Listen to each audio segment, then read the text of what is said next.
Sometimes இப்படி ஒரு தமிழ் படம் வந்திருக்குன்னு எனக்கு நேற்று தான் தெரிஞ்சது. இந்த படத்தோட ஒரு ஒன்லைன் ஸ்டோரி, ஒரு 7 ஸ்டேஞ்சஸ், யாருக்கும் அவங்கள முன்ன பின்ன தெரியாது. அவங்க எல்லாரும் ஒரு ஹாஸ்பிட்டலுக்கு வராங்க. எதுக்குன்னா அவங்க எல்லாத்துக்கும் எய்ட்ஸ் டெஸ்ட் எடுக்க.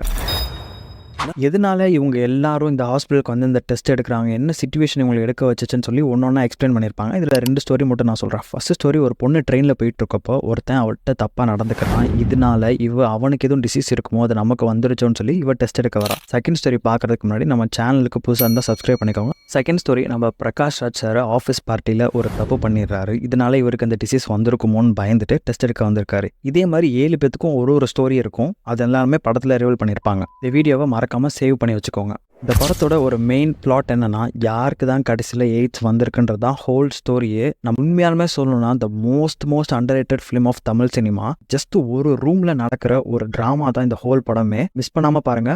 படம் பேர் சம்டைம்ஸ். நெட்ஃபிளிக்ஸ்ல அவைலபிளா இருக்கு.